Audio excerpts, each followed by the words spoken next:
때에 하나님의 말씀을 조롱하고, 그리고 하나님이 부활이 없다, 그리고 예수 그리스도는 부활하지 않고 다시 재림하지 않으실 것이다 라는 말들로 성도들의 마음을 어지럽히고 괴롭게 하는, 그리고 또 성도들이 가지고 있는 바른 윤리관, 그러니까 말세에 대한 그런 삶의 자세를 무너뜨리는 사람들이 있었다고 성경은 기록하고 있습니다. 근데 바울은요, 3절 말씀을 통해서 이 모든 교훈들에 대해서 단호하게 다른 교훈이다 라고 말하고 있습니다. 다른 교훈이란 무엇입니까? 다른 교훈이란 예수님을 그리스도로 증거하는 교훈에서 벗어난 모든 말들을 말합니다. 또 다른 교훈이란 오직 믿음으로 구원받는 은혜의 복음을 부인하는 말들과 그리고 실제적인 행위들을 말합니다. 또 다른 교훈이란 부활의 소망과 영원한 왕국에 관한 바른 교훈에서 벗어난 모든 말들을 다른 교훈이라고 말하고 있습니다.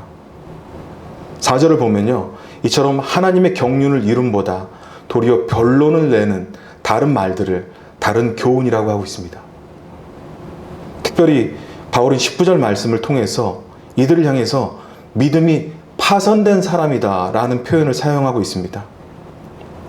이들의 가르침과 삶을 보면 부활이 없기 때문에 자신이 원하는 대로, 그리고 자신이 뜻하는 대로, 실제 하나님을 믿고 있다고 하는 사람들도 윤리관이 흔들리다 보니까 하나님 앞에서 바른 삶을 살아나가지 않으면서도 그것을 깨닫지 못하고 있었습니다.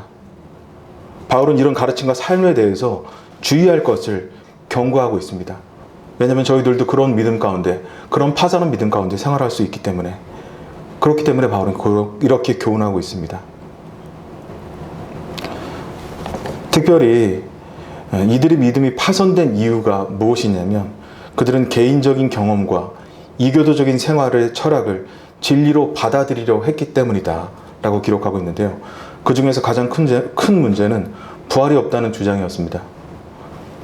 이 문제에 대해서 바울은 고린도전서 15장 13절에 이렇게 얘기해 놓고 있습니다.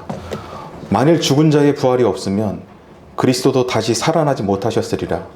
그리스도께서 다시 살아나지 못하였으면 우리의 전파하는 것이 헛것이요 또 너희 믿음도 헛것이며, 그리스도께서 다시 살아나신 이실이 없으면 너희 믿음도 헛되고 너희가 여전히 죄 가운데 있을 것이요 또한 그리스도 안에 잠자는 자도 망하였으리라. 만일 그리스도 안에서 우리가 바라는 것이 다만 이 생의 삶뿐이면 모든 사람 가운데 우리가 더욱 불쌍한 자일 것이다 라고 말하고 있습니다. 그러나 이제 그리스도께서 죽은 자 가운데 다시 살아나서 잠자는 자들의 첫 열매가 되셨도다.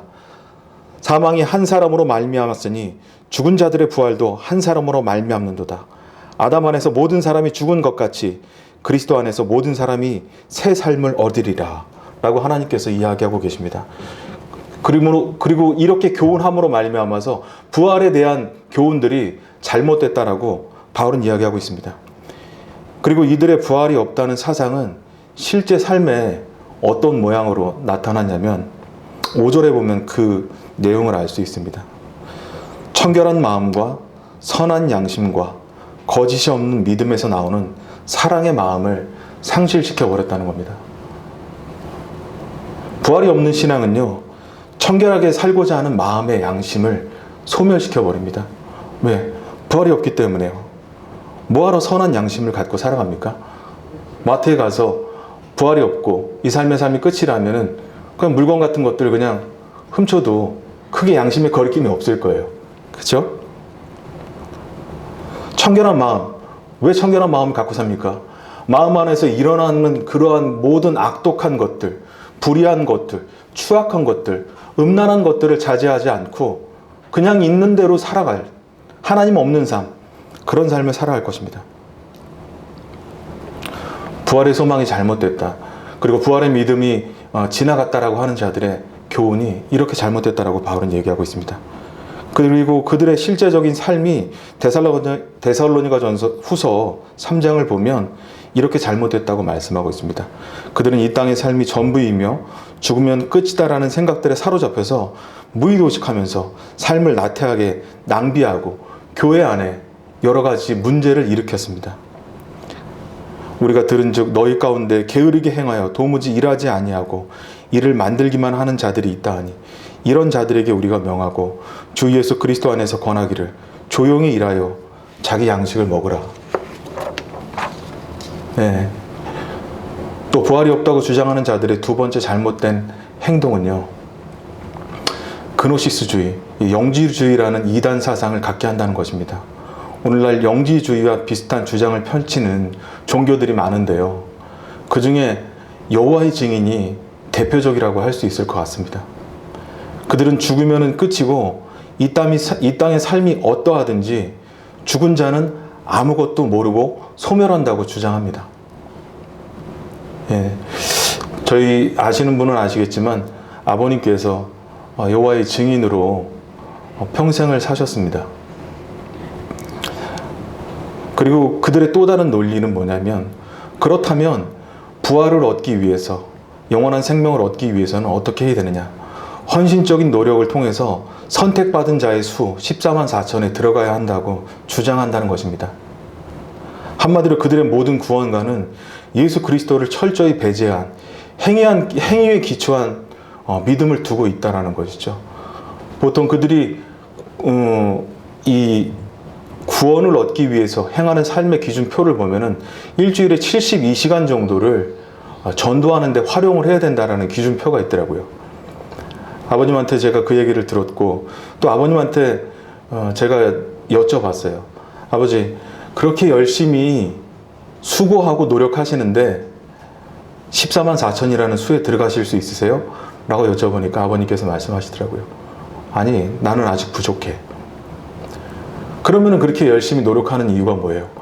비가 와도 전도 나가시고, 눈이 와도 전도 나가시고, 손을 움직이지 못하고, 손발을 저희 아버님이 쓰시지 못하고 손가락만 쓰시면서 요런 그 전동 휠체어만 타고 다니시면서도 그렇게 봉사활동, 전도활동에 열심히 하시는데, 그렇다면 아버지가 그렇게 열심히 수고하는 이유가 뭐예요? 물어봤더니 아버님께서 그런 말씀을 하시더라고요. 하나님이 긍휼히 여겨주시기를 바라는 마음으로 나가는 것뿐이다. 이것처럼 정말 비참한 신앙이 어디 있겠습니까? 그렇게 노력하고도 마음 안에 자신이 구원받을 것이라는 확신과 믿음을 갖지 못하는 신앙, 이런 종교 활동을 한다는 게 얼마나 무의미한 행동인지 말씀을 통해서 철저하게 깨닫게 됩니다. 이러한 논리들의 특징은 하나님의 은혜의 복음을 가릴 뿐만 아니라 한 영혼을 멸망 가운데로 이끈다는 것을 제 아버님의 삶을 통해서 철저하게 깨달았습니다. 또 이들의 사상은 사람으로 하여금 정상적인 사회생활에 적응하지 못하게 만듭니다. 그들은요, 실제 수요를 거부해요. 그리고 집총을 거부합니다. 집총 거부라는 것은 군대에 가면 총을 들지 않는다는 것이거든요. 총을 들지 않는다는 것은 훈련을 받지 않는다는 거고, 교도소에 가게 된다는 거예요. 이제 법이 개정이 돼서 교도소에 가지 않고 대체 복무를 하게 되는데요, 그 전에 있었던 사람들은 다 전과자로 낙인 찍히게 되었습니다. 그리고 그들은 학업을 포기합니다. 고등학교 교육만 마치면 대학을 가지 않는 친구들이 많아요.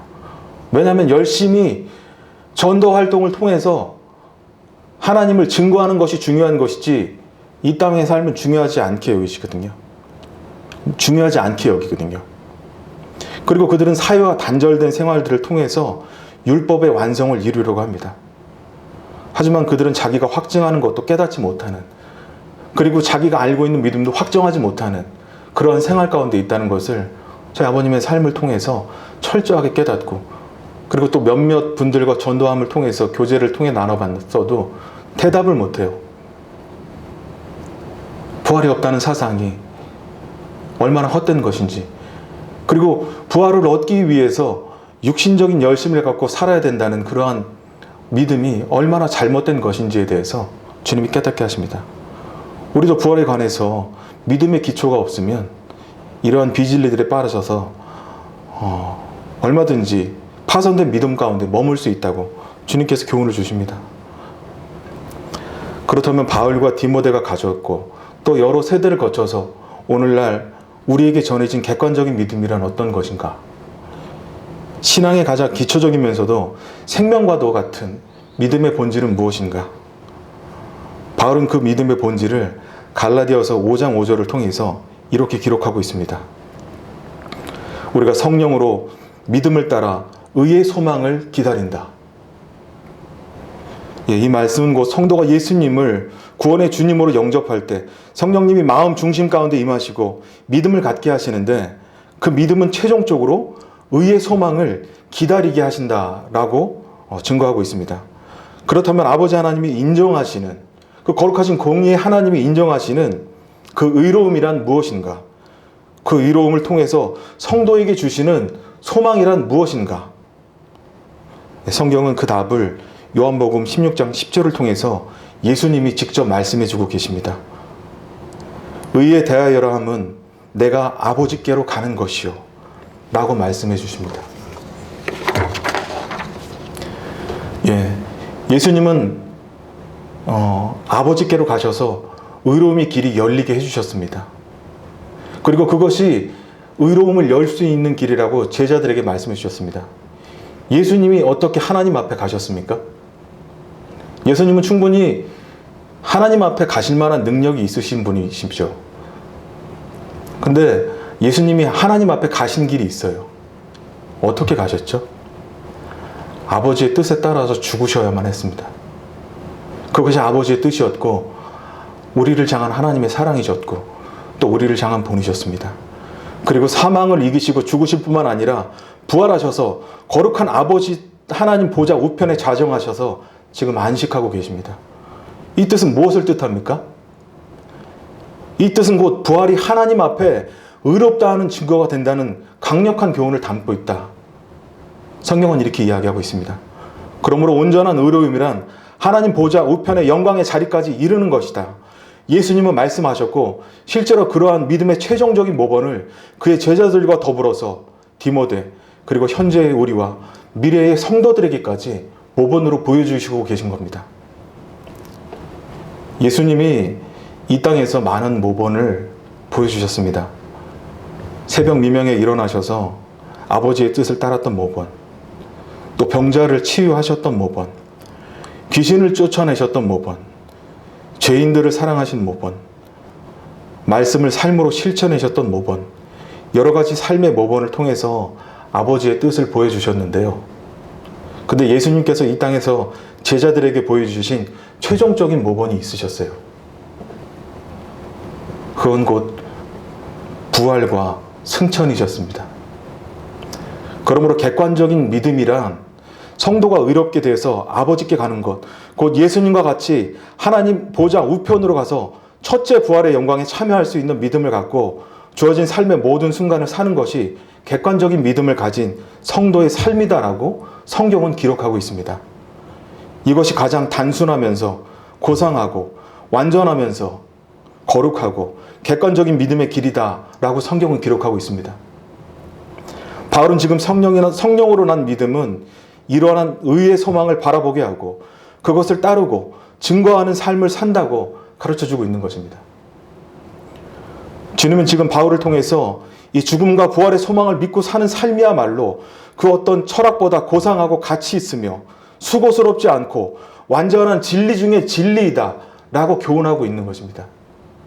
이런 진리들을 떠나서 디모데전서 성도들은 헛된 헬라 철학과 그리고 유대주의 사상들에 빠져서 자신의 삶을 하나님이 원치 않는, 하나님과 상관없는 그러한 삶으로 들여지고 있으면서 여전히 그 삶을 버리고 있지 않았고, 그리고 그 삶이 하나님 앞에 옳은 삶이라고 막연하게 생각하고 자신의 삶을 그냥 드리고 있었다는 거죠. 하지만 그 삶은 하나님과 전혀 상관없는 삶이다 라고 바울은 이야기하고 있습니다. 바울은 또 로마서 8장 23절을 통해서 이렇게 말하고 있습니다. 이뿐 아니라 또한 성령의 처음 익은 열매를 받은 우리까지도 속으로 탄식하여 양자될 것, 곧 우리 몸의 구속을 성량을 기다리느니라 라고 말씀하고 있습니다.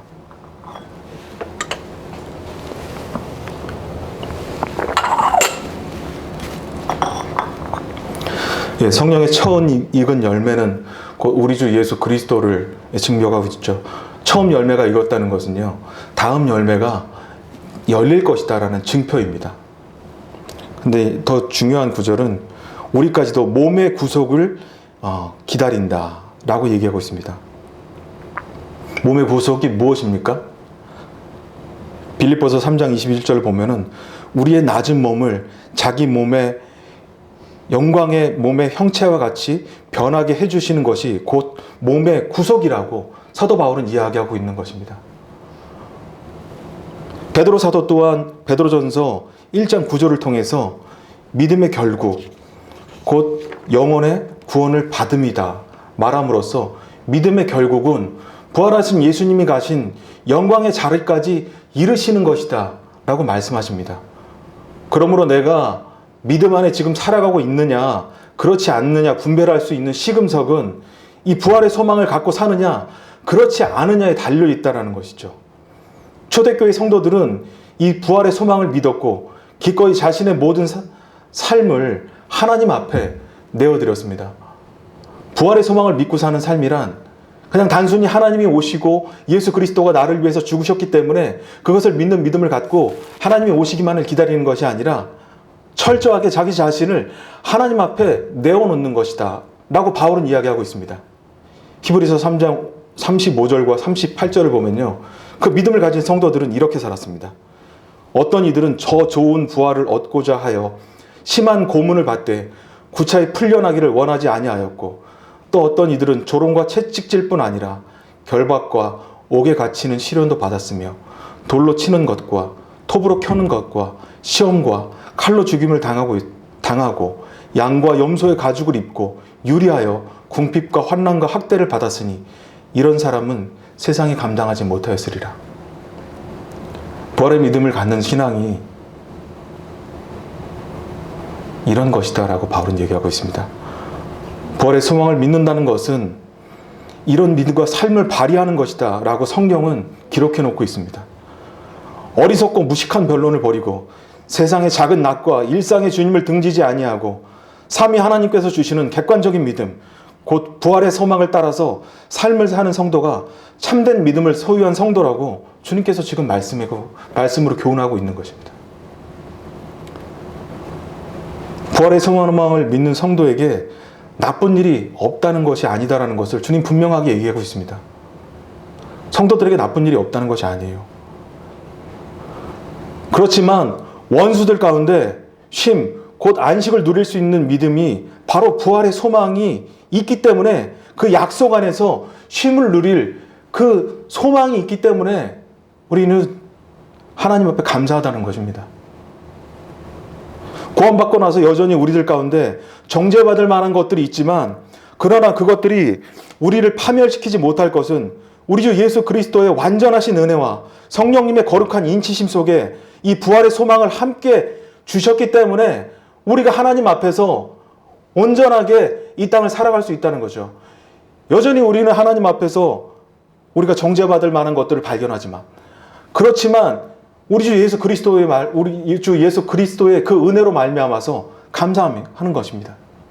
누구도 하나님의 사랑에서 우리를 끊을 수 없을 뿐만 아니라 이제 하나님과 영원히 그 거룩한 영광 가운데, 그 기쁨의 소망 가운데, 그리고 이 땅에서 가지고 있는 것과 절대 비교할 수 없는 그러한 아름답고 신비하고 즐거운 평안한 그 소망 가운데 주님은 우리를 맞아 주실 것이다 라는 그 소망을 주시기 때문에 우리는 하나님 앞에서 감사할 수 있고 또 쉼을 누릴 수 있다라는 것입니다.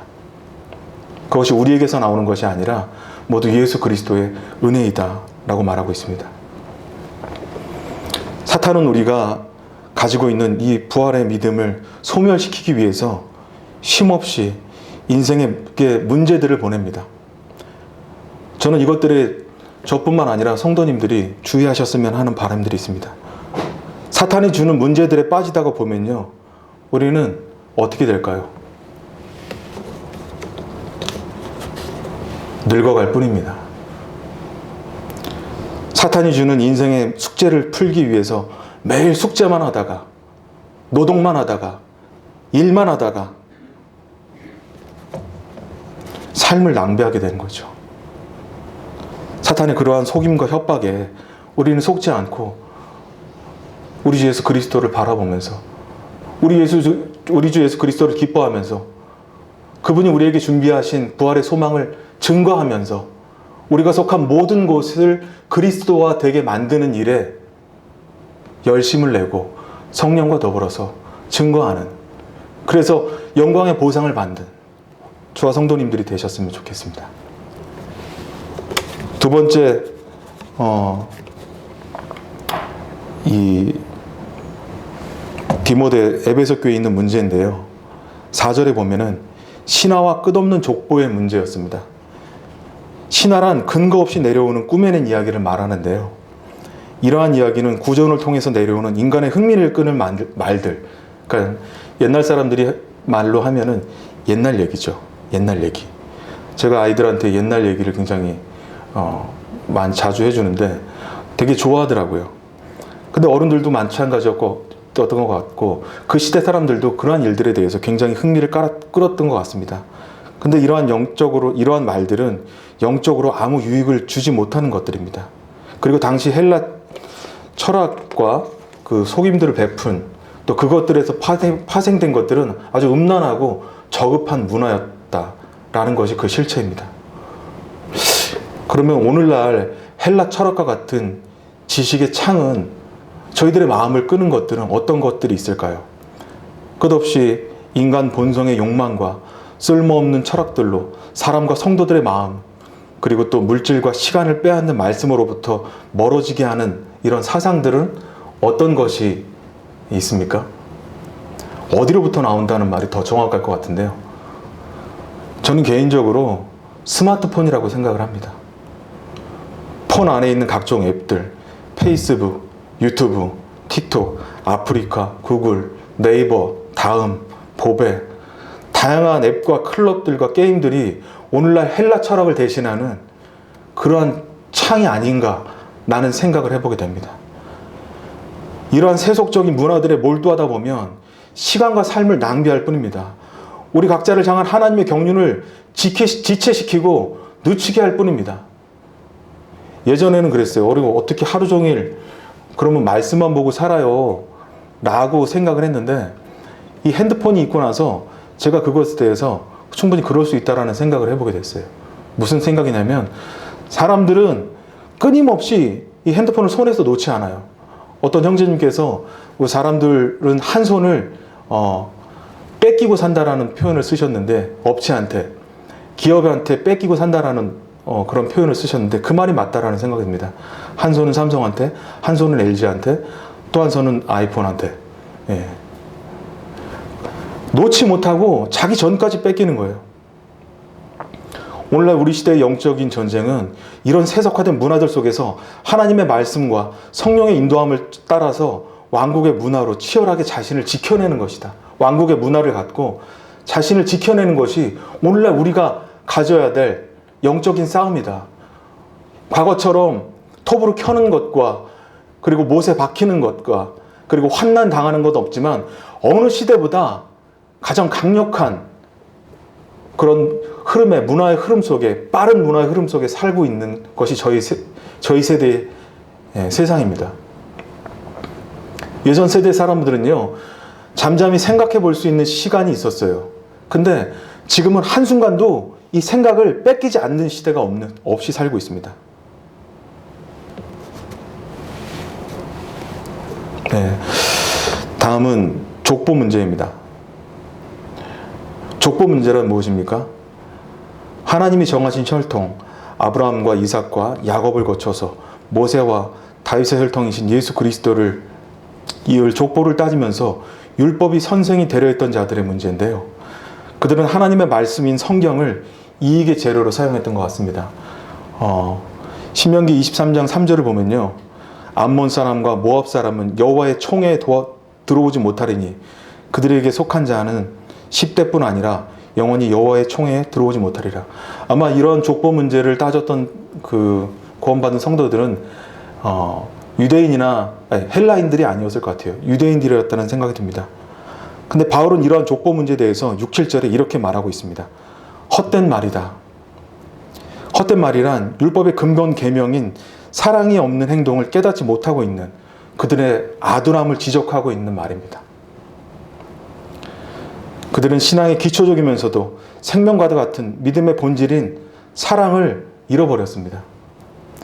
그들은 자신들이 가진 육신의 혈통을 기초로 해서 믿음의 기준을 세우려고 했고 진리와 비진리들을 혼합하려고 했죠. 뿐만 아니라 이들은 은혜의 복음 위에 종교적인 형식을 뒤섞어서 완전하신 하나님의 사역을 원점으로 되돌려 놓으려는 이러한 만행을 저지르고 있으면서도 그것이 죄인지조차 모르는 무지 가운데 있었다고 바울은 기록해 놓고 있습니다. 이들은 율법이 선생이 되려고 했지만 자기가 말하는 것이나 자기가 확증하는 것도 깨닫지 못하고 있었다라고 이런 표현을 사용하고 있습니다. 오늘날 이러한 혈통의 문제가 존재할까요?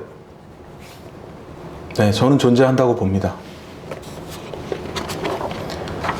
오늘날 혈통의 문제는 어떤 것들이 있을까요? 특별히 교회 안에서요. 출신과 배경을 따지는 것입니다. 어떤 기관을 나왔고 어떤 일을 했고 또 어떤 배경이 있는지에 따라서 순종의 척도를 정하는 거죠. 또 그런 기준에 따라서 모이는 기준을 정하는 행동입니다. 이것은 나쁜 습관입니다.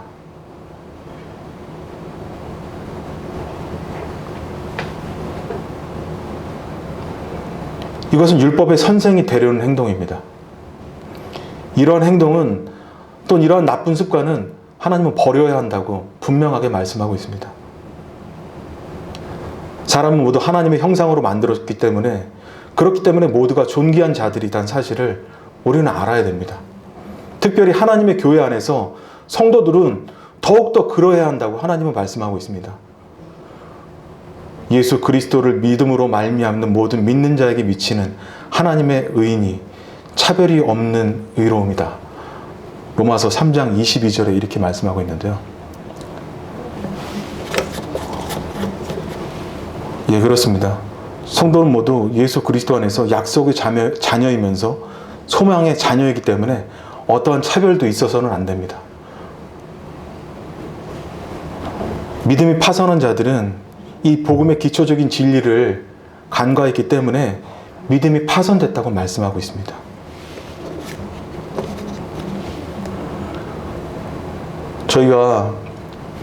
제가 이 부분은 좀 구체적으로 말씀을 드리기가 좀 어려웠어요. 왜냐면은 우리가 순종의 척도를 정하고 모이는 기준을 정하는 이런 행동이 저희 가운데 굉장히 조심스러운 말입니다. 하지만 저희 가운데 있어요.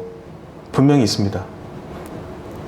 어떤 분의 말씀, 또 어떤 분의 가르침은 나를 모일만 하게 하고, 그리고 또 나를 이 자리에 앉게 하고 줌을 켤만하게 할 만한 그런 믿음이다라고 생각하는 거. 네, 물론 말씀을 전가하는 사람 입장에서 또 전달하는 사람 입장에서 부족함이 많기 때문에 또 그렇게 하는 것이 저희들의 마음이 합당하다고 생각할 수 있습니다. 하지만 하나님은 뭐라고 말씀하십니까? 모이기를 힘쓰라고 말씀하셨습니다. 어떤 사람의 상황에 따라서 기준에 따라서 모이라고 힘쓰지 않으셨거든요. 예수 그리스도를 믿는 믿음을 가진 성도는 차별이 없어야 된다. 그것은 교회 안에서부터 시작돼야 된다. 그리고 교회 안에서부터 각 성도에게서부터 시작돼야 된다라고 주님 말씀하고 계십니다. 말씀을 마무리하겠습니다. 오늘 말씀을 통해서 하나님은 우리에게 말씀하셨습니다. 영원한 부활의 소망을 바라보는 자답게 윤리적이고 건전한 삶을 통해서 그리스도의 복음을 나타내 보이라고. 그리하면 그 끝에는 주님의 충분한 보상이 있다고 약속해 주십니다. 고린도전서 5장 1절 보면요. 만일 땅에 있는 우리의 장막집이 무너지면 하나님께서 지으신 집, 곧 손으로 지은 것이 아니요 하늘에 있는 영원한 집이 우리에게 있는 줄을 아노라. 7장 1절에 보면죠. 7장 1절입니다. 고린도전서 7장 1절에 보면 이런 말씀을 또 주십니다. 그런즉 사랑하는 자들아, 이 약속을 가진 우리는 하나님을 두려워하는 가운데 거룩함을 온전히 이루어 육과 영의 온갖 더러운 것에서 자신을 깨끗하게 하자. 이것이 부활을 믿는 소망을 가진 자의 성도의 바른 자세다라고 주님 말씀하십니다. 이 첫째 부활에 참여하는 자들은 복이 있고 거룩함을 입습니다. 둘째 사망이 그들을 다스리는 권세가 없습니다. 도리어 하나님과 그리스도의 제사장이 되어서 천년 동안 그리스도와 함께 왕노릇 하게 될 것이다 라고 주님께서는 약속해 주셨습니다. 뿐만 아니라 하나님이 그들과 함께 계시리니 그들은 하나님의 백성이 되고 하나님은 친히 그들과 함께 계셔서 모든 눈물을 그 눈에서 닦아주시니 다시는 사망이나 애통하는 것이나 곡하는 것이나 아픈 것이 다시 있지 아니하리니 처음 것들이 다 지나갔습니다 라고 주님 말씀해 주십니다. 주님께서 이렇게 말씀하십니다. 나는 부활이요 생명이니 나를 믿는 자는 죽어도 살겠고 무릇 살아서 믿는 자는 영원히 죽지 아니하리라. 이것을 내가 믿느냐? 성도님들, 이것을 믿으십니까? 돈이 들어오기 전에, 병이 낫기 전에, 성적이 좋아지기 전에, 취업이 되기 전에, 결혼이 이루어지기 전에, 환경이 개선되기 전에 이것을 믿으십니까? 세상이 변화되길 기대하기 전에 이미 그리스도 안에서 우리 안에 이루어진 하나님의 왕국과 그 왕국에 들어갈 영원한 믿음, 곧 부활의 소망을 바라보는 이러한 믿음을 주님 물어보시냐고 저희들한테 말씀하십니다. 저와 성도님들이 그러한 소망을 가지고 있습니다. 그러한 영광스러운 소망 가운데 우리를 두셨다고 주님 말씀하십니다. 그것을 얻기 위해서 노력하라고 말씀하지 않으십니다. 믿으라고 말씀하십니다. 이것을 내가 믿느냐? 환경이 조성되기 전에 믿는 것이 아니라 이 땅의 삶은 유한하고 영원한 하나님 나라의 삶을 바라보는 것. 이 영광스러운 부활의 소망을 주신 주님을 찬양하고 예배하고 나아가는 삶. 그것이 진정한 부활의 소망을 갖고 사는 성도의 삶이다 라고 얘기하고 있습니다.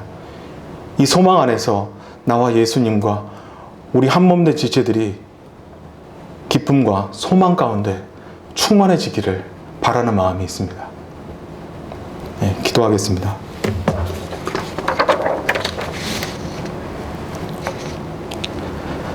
아버지 하나님, 감사합니다. 이 첫째 부활에 참여하는 자들은 복이 있고 거룩하다 말씀해 주신 주님의 은혜를 찬양하며 경배를 드립니다. 이제 우리에게 둘째 사망이 없고 도리어 하나님과 그리스도의 제사장이 되어서 천년 동안 그리스도와 더불어 왕의 역할을 감당하게 해주실 우리 주 예수 그리스도의 하나님을 찬양하며 경배드립니다. 주님, 우리로 하여금 이 땅의 삶이 아니라 새하늘과 새 땅을 기대하는 마음과 믿음 주시기를 주님 앞에 기도를 드립니다. 우리가 살고 있는 이 땅, 곧 처음 하늘과 처음 땅이 없어지고 바다도 다시 있지 않을 유한한 이 땅의 삶을 기대하기보다 저 영광스럽고 아름다운 하나님 나라를 소망하면서 왕국의 백성답게 살 수 있는 부활의 소망을 굳건하게 하여 주시기를 주님 앞에 기도를 드립니다. 하나님이 우리들과 영원히 함께 할 것을 믿습니다. 우리는 하나님의 백성이 되고 하나님은 우리의 주가 되셔서 우리의 모든 눈물을 그 눈에서 닦아주시고 다시는 사망이 없고 애통하는 것이나 곡하는 것이나 아픈 것이 있지 않을 것과 주님의 참 그 영광스러운 왕국을 바라보게 하실 주님을 기대합니다. 그 부활의 소망을 기대합니다. 주님, 이 소망을 저희에게 주신 것을 감사를 드립니다. 주님, 홀로 영광을 받으시옵소서. 감사드리며 살아계신 우리 주 예수 그리스도의 이름으로 기도를 드립니다. 아멘.